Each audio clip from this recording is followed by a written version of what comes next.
stadium for the first time this spring. How that impact today's performance? It felt great. Anytime you can practice on Memorial Stadium, all the tradition and history involved with that stadium, it was awesome. I actually caught a punt before practice just to say add to my bucket list as catching a punt in Memorial Stadium. It's a special feeling, and I think our guys understand how special it is, and you know, they came out and had a good practice. Offense overall, how did they go? We did well. We're throwing a lot at them.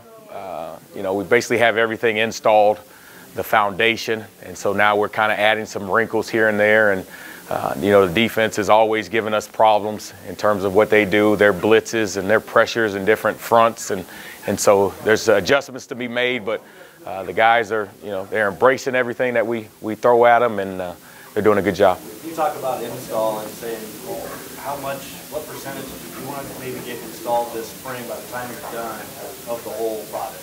Yeah, we kind of took it day by day. We wanted to make sure we installed the foundation of what we do, and we've done that. And so now the guys have a pretty good knowledge of what we expect, what we want to do this fall. And so now they're able to go out there this summer and execute, and they're gonna you know, practice on their own this summer. And so now they kind of know what to practice, what to do, and so that when we come back in the fall, then we don't miss a beat. And so I think those guys understand what we're asking of them, and so we should have a good summer and they'll be ready to go. Hey, Coach, Scott said that there's some guys that have separated, a quarterback that are getting more reps now. Didn't mention names. Yeah. But when there's separation like that, how much of a change in reps is there? Can you put it in perspective? You know, we practice a lot. We take a lot of reps, and so you know, Coach Verduzco, really, he's the one that manages those reps. So if it's a 10-play series or something, one quarterback may take 5, another 3, another 2, based on how he sees it. He does a great job of making sure everybody gets reps. And so even though some guys may be getting more, all the quarterbacks are getting enough to make an impression. Okay. Coach said that, excuse me, Coach Brady said that Patrick wasn't at practice today. Basically said he didn't get what you wanted. Can you comment on that anymore? I don't want to comment. He wasn't there. So we just got to work with guys that are there and coach the guys that are there. See a lot of new faces in that quarterback room and at receiver. How's that chemistry coming along just in terms of general passing? It's good. It's important that, you know, the receivers and quarterbacks are on the same page, and we emphasize that you know, as a receiver, that quarterback has to be your best friend, and you've got to spend time with them not only on the field but off the field, and make sure you all are on the same page. And as a receiver, we have to make sure that the quarterbacks are confident that we're going to be in the right place, and then when they do throw the ball to us, we're going to make the play. And so we're building that this spring, and it's imperative this summer that the guys really, you know, start working out together and start building that chemistry and kind of understanding when the defender does this is what I'm going to do, and when they're on the same page. And so we've got, you know, we're going to have a lot of depth at receiver, and we've got depth at quarterback. So you know, it's up to those guys to make sure that they spend that extra time together building that chemistry. Coach, there's been a lot of talk about the first, I don't know, Stanley at receiver and Tajon and JD. Who is the next wave? Who leads that next wave? Yeah, McQuitty's done a good job. You know, Justin McGriff is another guy, freshman, that we're throwing a lot at him, but physically he has what it takes. And then, you know, Mike Williams has done a great job. You know, he's played both inside and outside, so he's going to be valuable come the fall. And then we've got some guys coming in, freshmen coming in, that we're going to give them opportunity. But, you know, I tell the guys that spring we have a pencil depth chart, and it's going to change. And when we start in the fall, everybody's competing for a job, everybody's competing for a role, and nothing's set in stone. And so I feel like we're going to have 6, 7, 8 guys that are going to be able to play, that we can count on. We got to have depth. We know what Stanley can do, but we got to have depth behind him, and that's what we're creating this spring. Because of injuries, we haven't seen a lot of McQuitty. What does he offer? What do you see from McQuitty? He's physical. You know, he can run. He's got good size, so when the ball's in the air, he can go up and make plays. This is really his freshman year. He really missed all of last year, and so he's getting some of the cobwebs out of him. And but he's a physical, good ball skills, and he's a competitor. So when the ball's in the air, he's going to go make a play, and he's only going to get better and better. And this staff's first year altogether at UCF. Yeah. What was with the new offensive installed there, what set in during the spring and what kind of set in more during the summer? Well, in the spring, as coaches, we were learning the offense because a lot of us, this was our first taste of the offense. And so myself, Coach Becton, Coach Held, we were all kind of learning the offense ourselves. And so Coach Frost, and he was teaching us as coaches. So we didn't have a great firm grasp on the details and the nuances of his offense. Year two, we knew it like the back of our hand, and we knew the fundamentals of it. We knew what was required, what was expected, and so it was a learning curve. Now that we're here as coaches, we know this offense like the back of our hand, and now we can, we're further along than we were at UCF the first year, and so like I said, spring is all about foundation.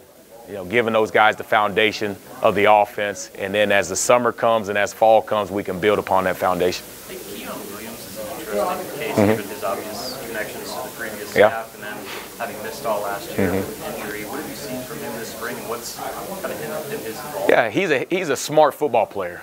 Coach's son. He understands how to get open. He understands how to run routes.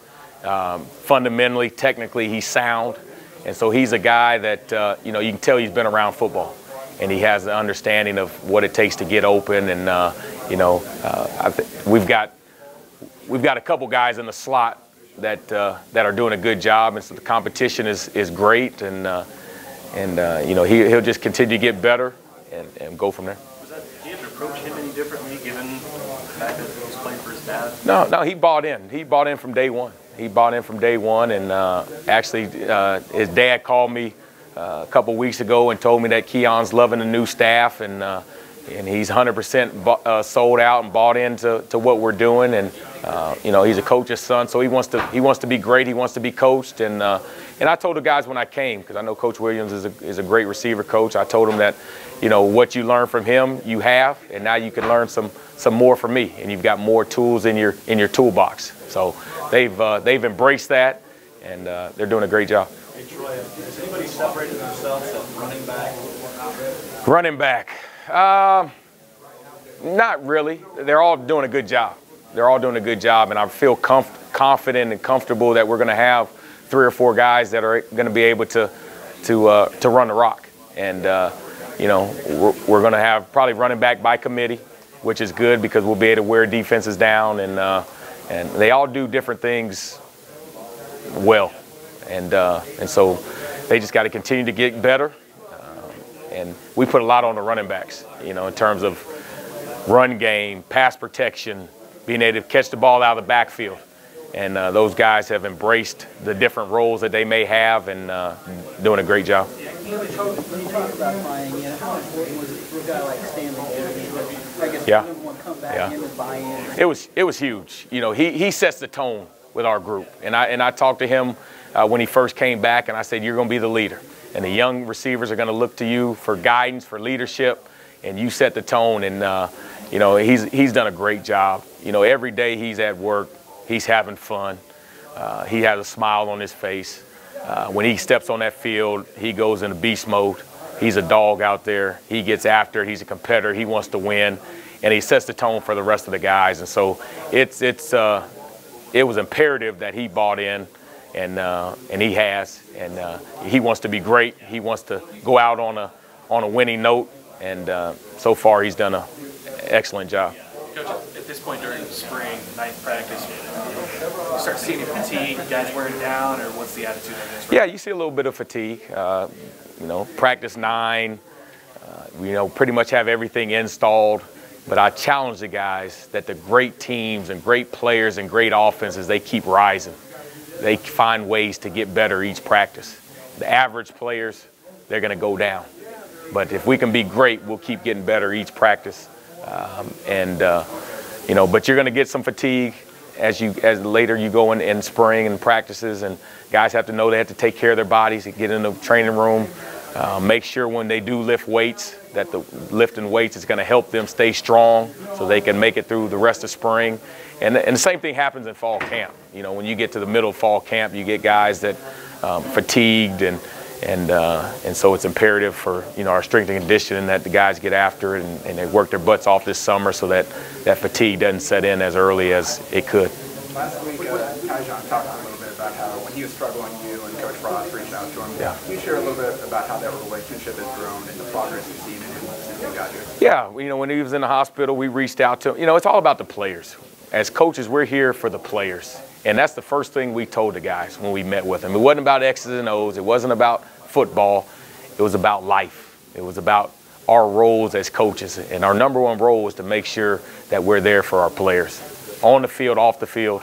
And we wanted Tyjon to know that whatever he needed, we were there. We got his back. And, you know, our relationship has just grown. You know, he's quiet, kind of keeps things to himself. And so he's kind of coming out of that shell. I think he understands that he can trust me and that I want the best for him. And so, you know, he's opened up and he's let me into his life, and which is awesome. As a coach, that's what you want. You want your guys to be able to trust you and share things on and off the field with you. And I feel like his growth, he's heading in the right direction. What do you like about Coach Austin's approach on the offensive line? What do you like about the way he goes about things? Man, he gets after it. He gets after it. He demands excellence from those guys, both on and off the field, and he holds them accountable. And so, you know, any group led by Coach Austin, they're going to be well coached. They're going to be fundamentally sound. They're going to be detail oriented, and they're going to go 100%. And so, it all starts up front. And we got no better man to lead our offensive line than Coach Austin, and he's getting those guys right. Coach, has there been a specific group in the offense that you've seen more improvement than you would have expected by practice 9? Nah, you know, I really didn't have a whole lot of expectations going into spring. Didn't know a lot of the guys. You know, I think as a whole, as a total unit, we've taken great strides. You know, the guys have learned the offense. You know, there are not a whole lot of mental mistakes in terms of bust assignments or anything like that. We just got to clean up some of the details, you know. But in terms of the assignments, guys know what they're doing. Now it's just about the effort, the detail, and the finish, and we'll be in good shape. Good.